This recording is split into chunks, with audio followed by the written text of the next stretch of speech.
Hello everyone, thanks for attending our presentation. The topic today is about one audit, a security audit that happens on Zephyr, and some experience with vulnerabilities that we have. So who we are. I'm Flavio Ceolin, I work for Intel, I'm the current security architect for the project, I believe for the last two years, and before that I used to be the security chair. And I'm David Brown from Linaro. I am the security chair for 2 years, and before that I was the security architect. And all this time we are part of the PSUR team on Zephyr, and we have worked with things related with vulnerabilities and security in general in the project. So that is the agenda for today. First, introduction about Zephyr in general, the history about security on Zephyr. Then we'll take some time looking past vulnerabilities, try to get some insights from this information. Then we move to the audit itself that was done, some lessons that we learned with this audit, and what is the outcome from this, right? Which strategies were implemented and we are thinking to do on Zephyr to enhance security in general. And finally, some conclusions about the whole thing. So let's start with embedded system security, right? So if you go to the Zephyr's documentation and try to get a description of what Zephyr is, you get this, that Zephyr OS is based on a small footprint kernel designed to be used in resource constraints and embedded systems. And by embedded systems, we mean a specialized compute system that perform dedicated functions. In general, with real-time constraints, and are embedded as part of a larger device or system. This means that the security for embedded systems is very critical, right? Because we are not only talking about isolated devices, but devices that are connected to a much bigger and a complex platform. So we need to worry about this. We need to worry about data protection. We need to protect private data from unauthorized access, that it's crucial. We need to worry about integrity. Sometimes these devices, control critical process in an industry or healthcare, or it's part of a bigger automotive. So integrity is pretty important. We need to not allow that when this device is compromised, this will compromise the whole platform that it's inserted. So another thing, when talking about embedded in this world, we need to worry about availability, right? The system need to be responsive. So sometimes if it loses, if it's disconnected or it's not available anymore, that can cause cost issues and other things. So it's pretty important, worried about security in embedded systems. So, and what Zephyr does about this? What is Zephyr history for security? What can we do to prevent these problems? Provide security features is not enough. Software contains problems, obviously, and people do mistakes. And there will always exist people ready to exploit these mistakes. So what we have to do is basically minimize these mistakes and properly deal with the ones that will appear, because they will appear.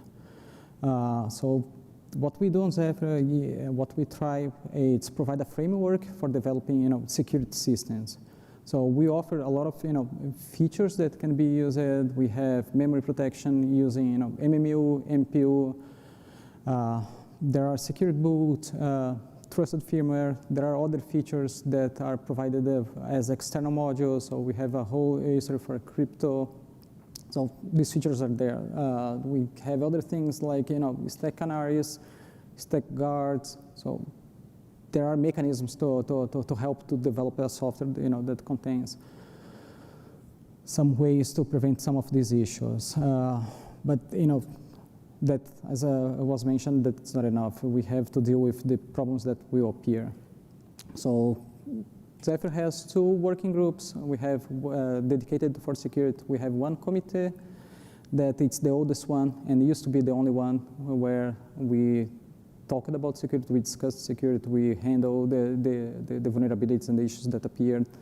That is closed to the company's members, but at some point we thought, there is no reason for most of the things that we are discussing here be closed. So we are talking about improvements, enhancements, and things that apply for everyone. So we decided to split this. So we created this security working group that it's open to the whole community, where we discussed basically features and how to enhance in general, security on Zephyr.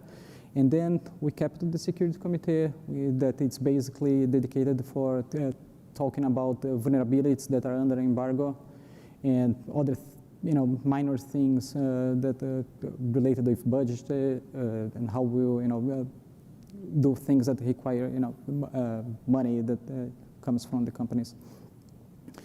So we also provide regular updates. We support the last release and the release prior that with security updates plus the current supported LTS versions. And when we talk about vulnerabilities, the way that we identify vulnerabilities is using CVEs. CVEs are a great way to do this. It provides a unique identifier, not only inside your project, but in the whole ecosystem. There is a whole ecosystem using CVEs. So there are databases that you can query to check if a product, or if a specific software is affected by a problem. There are tools that can check this automatically to you. You can integrate this with your SBOM, so CVEs are great. But how we assign these CVEs, right? Once you have a vulnerability and you decided that should be a CVE, how you get a number assigned to this. So for that, you have to be a CNA. And it happens that Zephyr is a CNA since 2017. So we are able to assign our own CVEs and publish them, and that it's good because we don't need to work with a different agents or to get this. We don't need to synchronize our vulnerability process and dates with them, and the same thing to publish. So we control the whole chain for that. As I mentioned before, we have on Zephyr a absurd team that it's responsible to, once we decided that something is a vulnerability, to deal with this.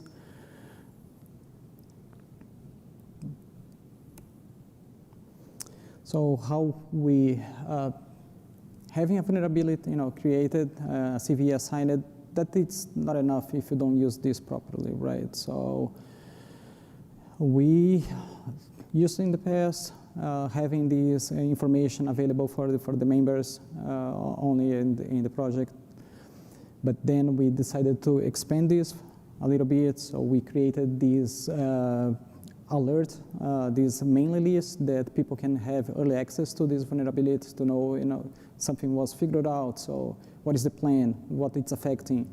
How I get ahead of the problem in my products. The policy for Zephyr to handle vulnerabilities is the embargo period is 90 days. The goal is that we have the problem fixed in 30 days, and then we have 60 days to downstream the fix and let some room for people update their products and or the software with the fixes. That it's open. This mainly is anyone that it's a product maker. It's using Zephyr, wants to be ahead of the problems before they become public. They can assign to the mailing list. So now we can jump to the vulnerabilities on Zephyr and have some idea of what we found in the past. So to start, let me just give some context. We used to track vulnerabilities using Jira in the project in the old days. That was okay, it worked for some time, but we still have some problems. First, it was hard for people to report issues there. They need to create an account, they need to sign Jira, they need to publish the,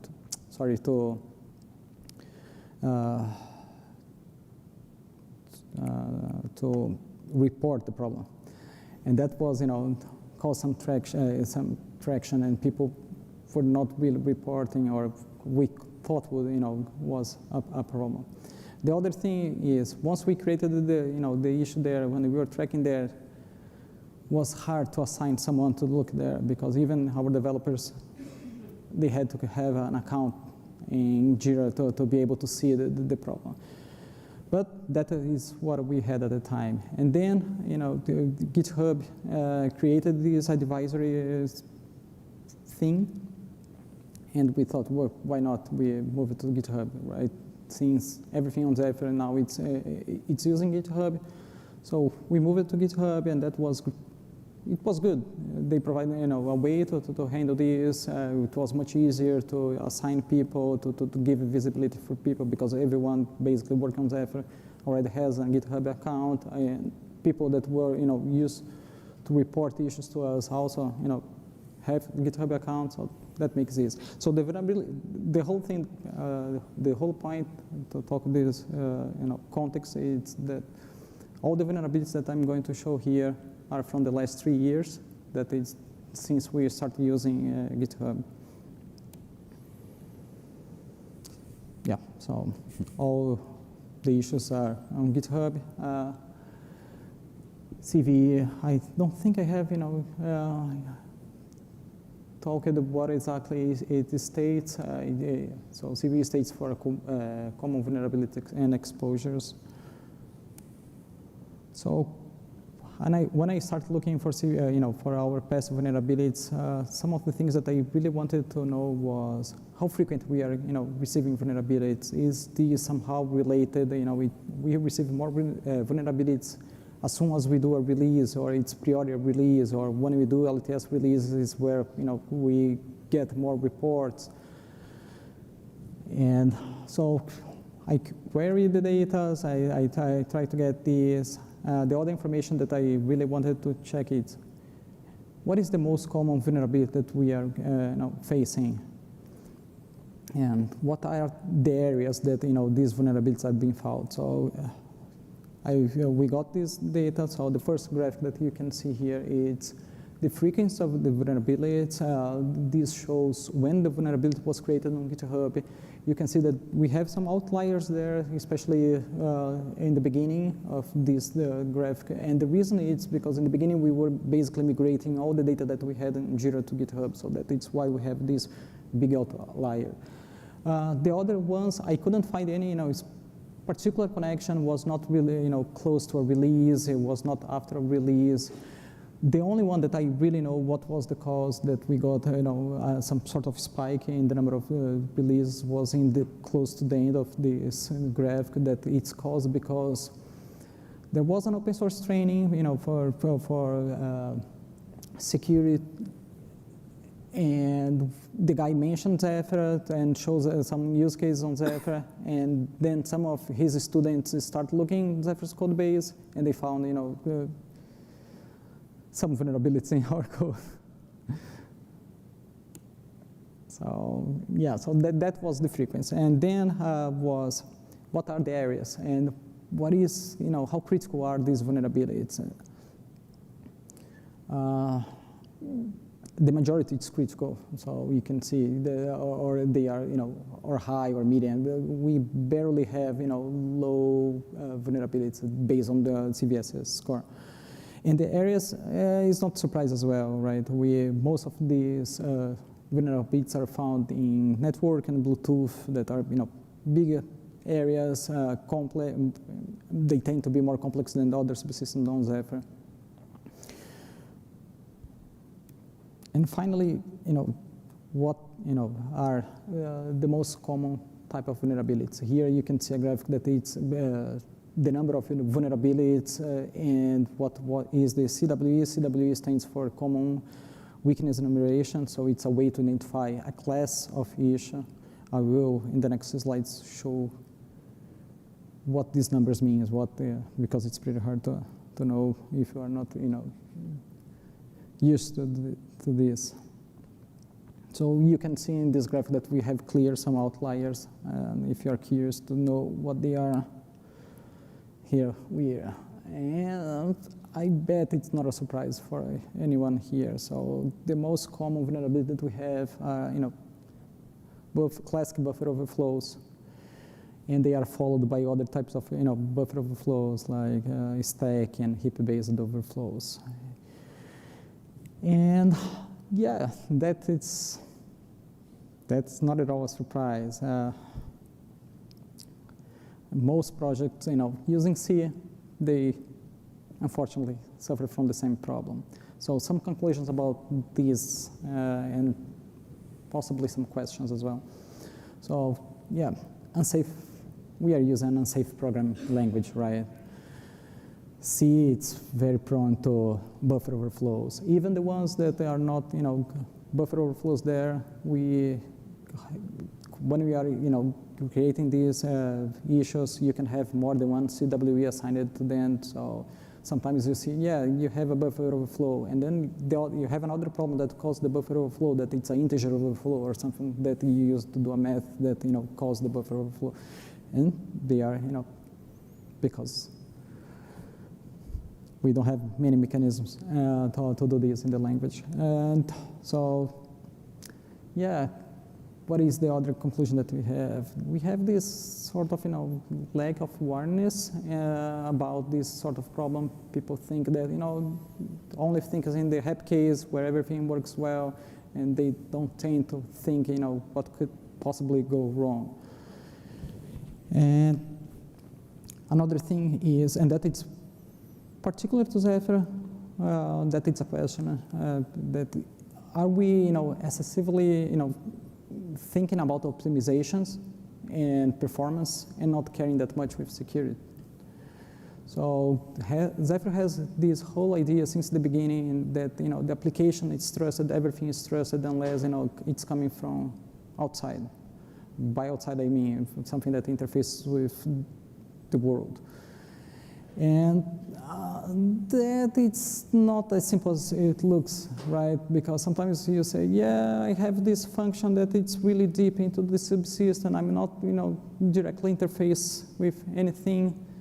But end up that, the data that you are getting is also not being checked in the layer above, and you end up getting, untrusted or tempered data, and you should be checking there. So that it's, something that we really need to review and thinking about. And the other is, so network and Bluetooth, as I mentioned, were the two areas where we got more issues.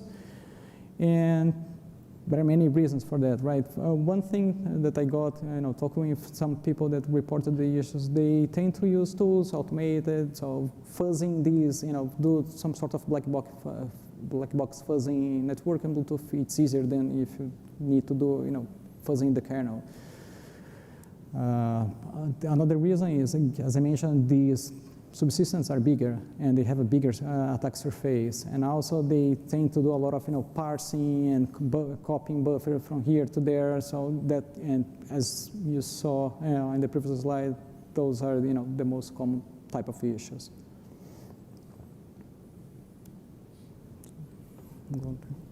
All right. So I want to talk a little bit about this external code audit that we just did. And so a little bit of background from this. It was 3 years ago? I think so. Yeah. There was a company out there, NCC Group, I believe, went off kind of on their own, and they decided to do a code audit of a bunch of pieces of Zephyr. It's kind of one of those, they say open source project, let's show what we can do as kind of an advertisement for their services. And we got this report at the end with I believe it was like 26 vulnerabilities in it that were found across multiple different kind of subsystems.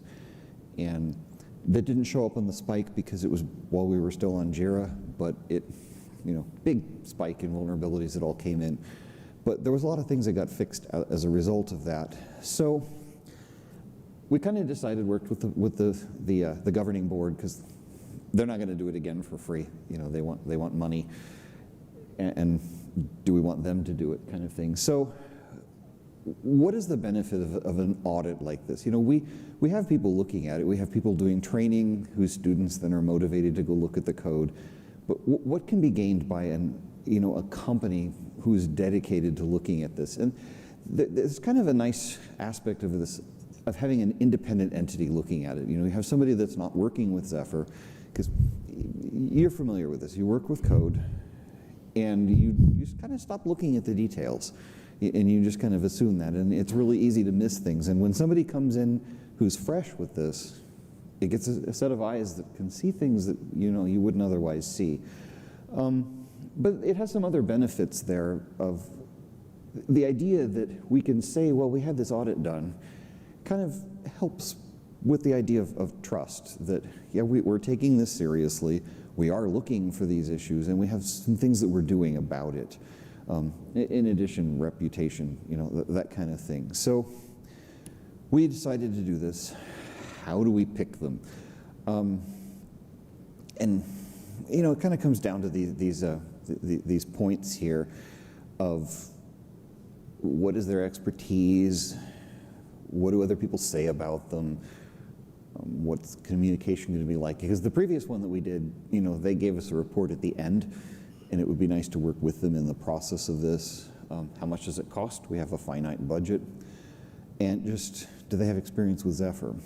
So we came up with a couple proposals and sent these out to a couple of them. We ended up deciding on NCC Group, the same people that did it the previous time. But we have a limited budget. It's not just them deciding, oh, here's an unlimited amount of time we're going to spend on this. So we wanted to decide to narrow down, and this was mostly a conversation with the board, as we're spending a chunk of money, how much can we spend, and where do we want to focus? So there's two aspects. What part of the kernel do you look at, or not the kernel, what part of Zephyr do you look at? Because Zephyr's really big. There's drivers, there's subsystems, there's the kernel, there's libraries, there's all this stuff. What's going to be the most universally beneficial? And you find that drivers are usually focused, they're important, but it's usually a few chips that have that driver, a few chips that have this. Same thing with architectures.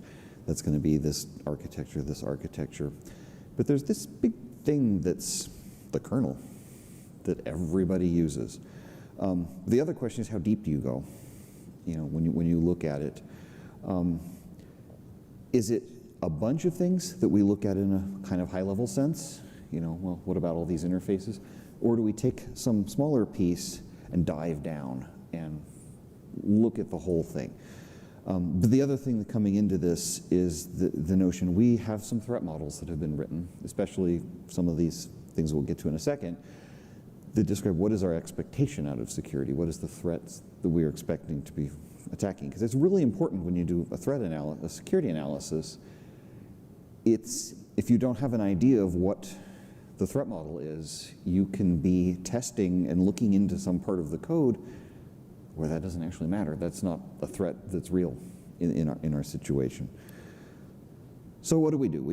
We decided to focus around the core kernel features of Zephyr, specifically user mode. So this is if you're not familiar with what this is, it's a separation. Most processors have the notion of user mode. They use random words for it. But the idea of you have kernel or system, and then you have user space.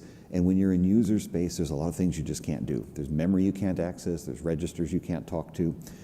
And so we make use of this along with memory protection, that certain threads, and you have to make system calls, and they're really specific things that you're allowed to do from user space. And we have a fairly rich threat model written up about this as to what it's supposed to protect, the kind of guarantees that it's expected to provide. In addition to that, there's kind of these mechanisms of scheduling, interprocess communication, those kind of things. And then a bunch of mechanisms that we would call exploit mitigation. So these aren't themselves mechanisms you would really use in your code, but they're things that can be enabled in the system that, if an exploit happens, can limit the scope of harm that is done by that, or what can be done when it's exploited. And some of these examples are things like stack canary, stack guards, stack pointer randomization.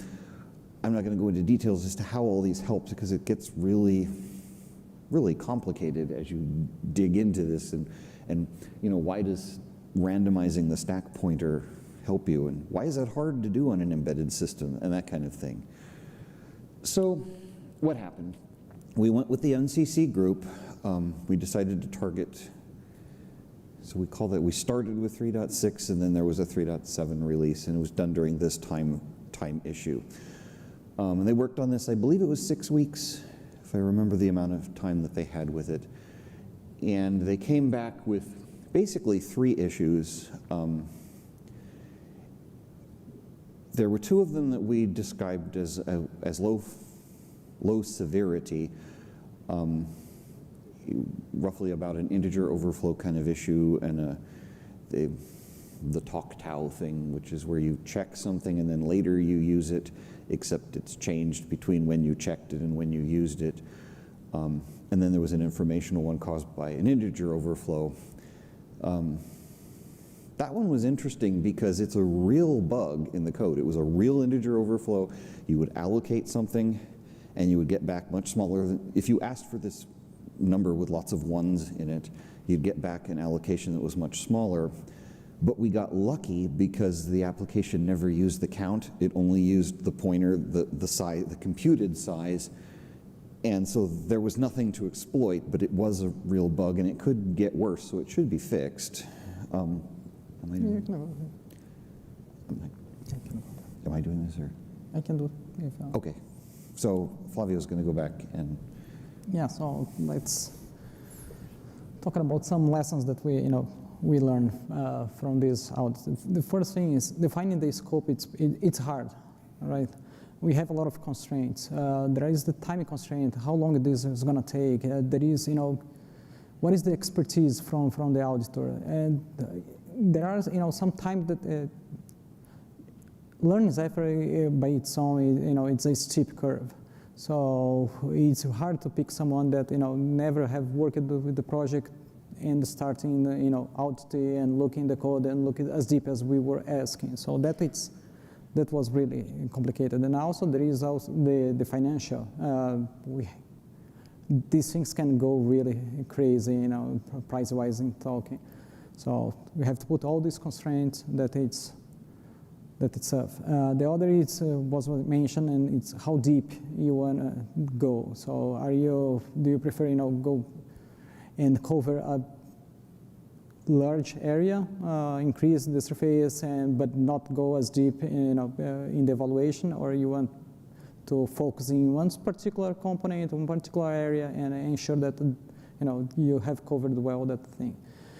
The other thing is, we don't want to do, an auditing something that will change the next quarter, right? You wanted to make us future proof as possible. So something that, that will be used for a long period. So ensure that the work remains, that was done, remains relevant over time, that it's important.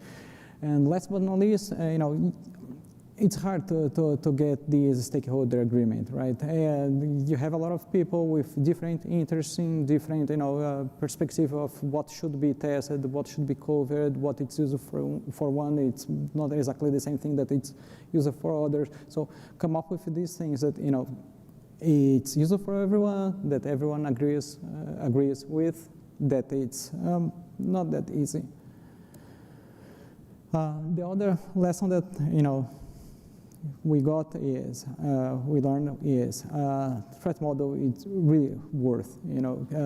It helps a lot when you are looking for this type of service. It helps you, guide the auditor, so they ensure that you and the auditor are talking the same thing, that you are not, wasting time, that he is looking for the things that, you have already identified as problem. Obviously, there are some rooms to point different perspectives and things, but the general idea is the threat model is pretty good because facilitate this communication and helps to ensure that you both are looking for the same thing.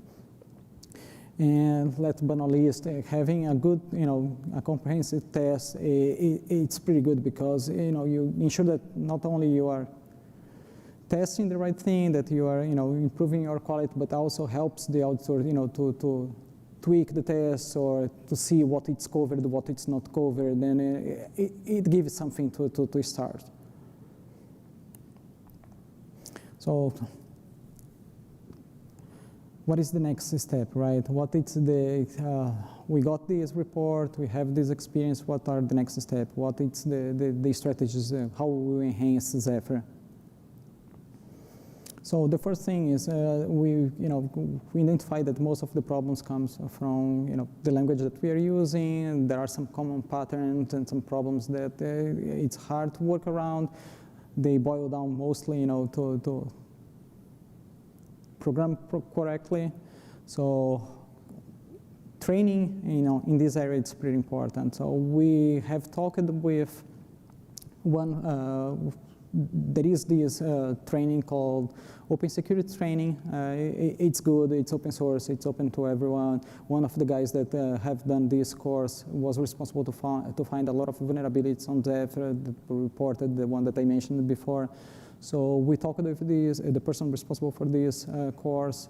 He thought was a good idea, to provide this to Zephyr. So it's linked in our documentation. We have, we are recommending this for people that are contributing to Zephyr, and we are working with the, the responsibles for this course for in the next, versions of the course, in the updated versions. Also, we'll cover some of the problems that were found on Zephyr. So, because there are a section, specialized for embedded systems and these sort of problems, and they had, some examples and some past vulnerabilities that are used to, to teach. And they were mostly based on Linux and other, systems. And for the next version, these samples would be updated and will contain Zephyr as well. Another thing is, a lot of these issues could be cached by, static analysis tools.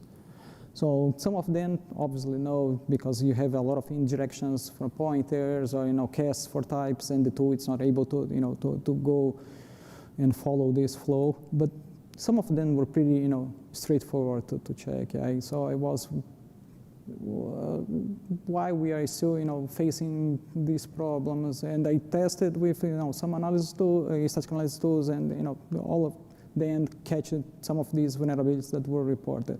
So we make this mandatory on Zephyr. We define, a cadence to run static analysis. We define the process. Now it's part of, our general process.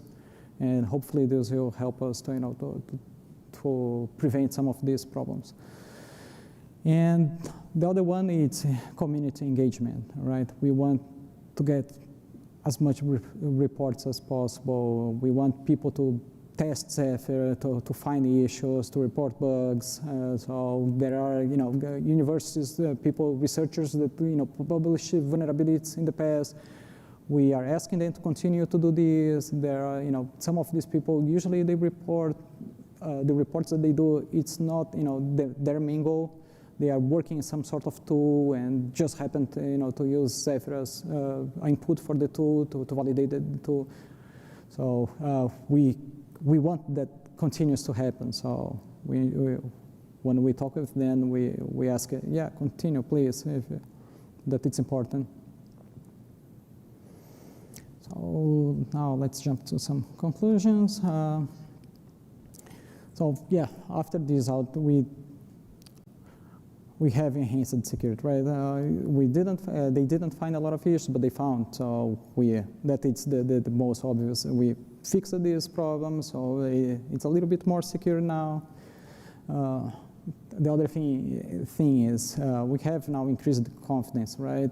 They are not part of our community. They were paid, to do this, to find the issues, and they found only these 3 minor issues. So somehow this brings some sort of confidence.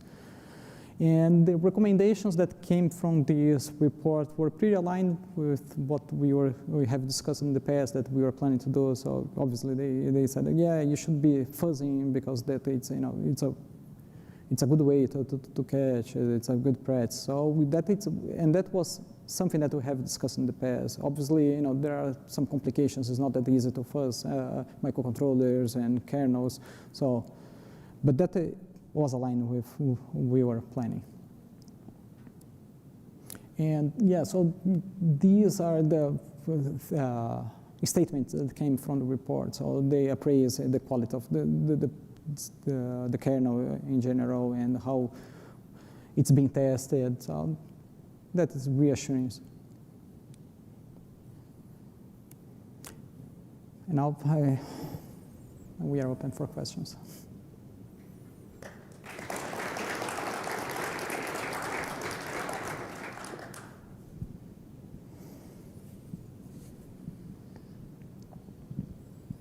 So around the CVEs, the counts that you've got there, are they only for things that were initially reported as a CVE and subsequently fixed, or does that include some number of like just serendipitous pull requests that fixed the bug and someone recognized as, oh, this is a security issue?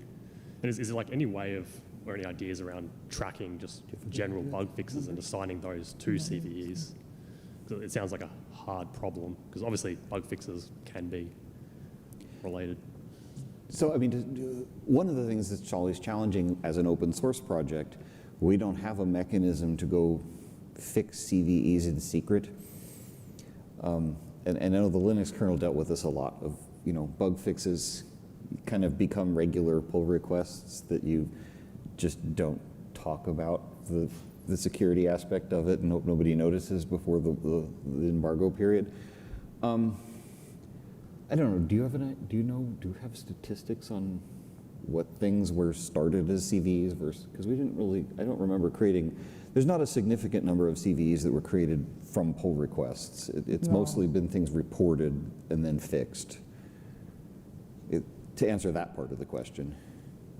Is that because you think that doesn't happen very often, like random pull requests don't normally fix CVEs, or you just think it's I think we don't notice them. There's nothing to tell us that they've. There's probably a lot of pull requests that fix things that possibly could be exploited, and no real obvious way to know that that's what those are. There's a lot of pull requests. Zephyr is very active, and we don't watch all of them. Sorry. As an application developer that is really interested in security, is there any document describing hardening techniques or things I should be doing? For example, you mentioned stack canaries. Is there any place where you describe best practices? Yeah, we have a session reserved for security in general. So we have this all documented there. There are some best practices or information about the process on the project itself, but also how to use these features. There is a threat model that it's open as well, the one that we use it to do the audit. It's there, it's documented. And we have also tools. There is one tool that we borrow from Linux, basically, and adapted to Zephyr that checks what is your configurations, which options you are using in your application, and give you some recommendations. Say, oh yeah, you're using this option, but this option is not secure. This can, be introducing some problems in your application, or oh, this feature that you are using is unstable, or be aware of this. So this tool is also available and documented in the project. Thank you. So have you seen so far any practical exploits that would be created based on the security vulnerabilities published that would, lead to some of the breaches in the threat model? Yeah, some of the reports come with, a proof of concept, so a way to exploit the issue. When we publish, the CVE and do the disclosure of the information, we don't put this there, we don't make this public, but some of them definitely can be easily exploitable. And others, they are more speculative and say, oh yeah, I know that this can be a problem, but I'm not sure how to exploit this, because create the exploit itself, sometimes it's much more complicated than find the issue. But some of them, for sure, we know there are ways to. So it depends on which question you're asking, because if you're asking, are we aware of any exploits that happened in the wild because of something in Zephyr, and I'm not aware of any of those. We have these kind of white hat type of exploits that are given, but I don't have visibility, at least, into something where an exploit was used for something in a device. Yeah.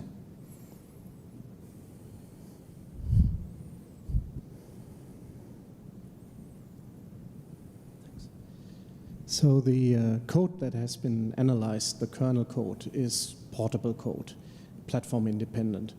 Some of the mitigations that you mentioned, like stack pointer randomization, is probably also platform independent. Stack canaries, to my knowledge, are a compiler feature and mostly widely available as well. Are you eventually going to go one level to the next lower level of mitigations, which are platform dependent, like MPUs, MMUs, because there might be bugs in that code as well? So if you say, like, when you're talking about user space, such MMU, MPU probably come into play, and there might be implementation bugs there as well, which result in security vulnerabilities. So are you eventually going to go that one level lower? Yeah, so the first out that happened, that was mentioned, one of the issues that were found was in the ARM MPU implementation. So it was fixed there. And I believe that was also affecting ARC MPU.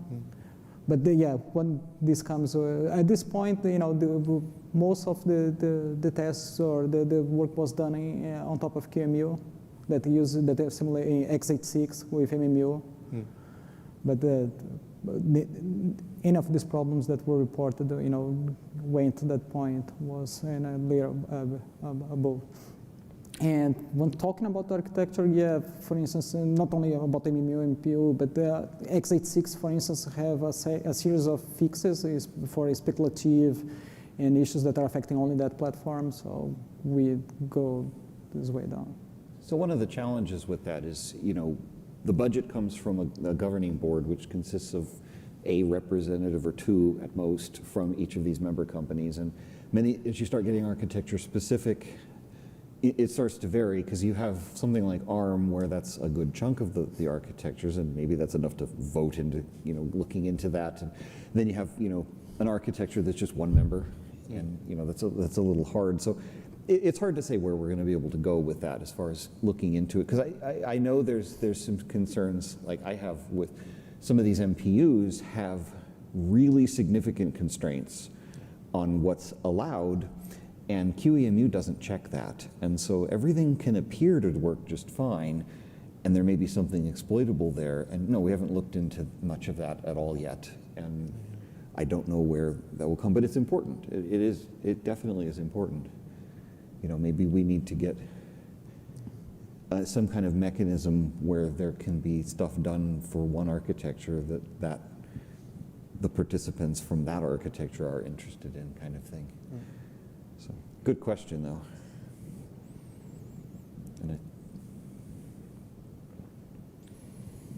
Hey, so yeah, I mean, I'm aware of many of the static analysis tools that we have, Coverity, and I think Sparse is another one. Is there any other tools where maybe in our code, our C code, right, we could annotate various pointers and buffers and such, where these static analysis tools maybe have more information available to them to then go look, right? Closer to maybe, say, safe language might have to itself, right? So I'm not aware of any efforts on that, to do that. One of the problems you mentioned with static analysis in C is very underdefined. It's full of nasal demons, if you've heard that term before, of undefined behavior. And we kind of sometimes push the edges of that because we're doing really low-level stuff. And it means that the static analysis tool, it doesn't necessarily know what is this pointer for, and what is this thing. And there's definitely a lot that can be done. Part of the problem is it's usually specific to that static analysis tool. You can say, like, oh, this piece of data came from the outside world. Be scared of it, and do a deeper analysis based on this assumption that it, it can give you the balance between getting 100,000 errors out of your static analysis tool and getting a few hundred that are much more likely to be exploits, but it's not something we've explored much yet. Yeah. So there are some tools that allows you to put some annotations in the code, but the project tries to be as agnostic as possible for tools. So we avoid this kind of thing, and what we are trying is to be generic and then try multiple tools. So there is a framework that generalizes how to do this.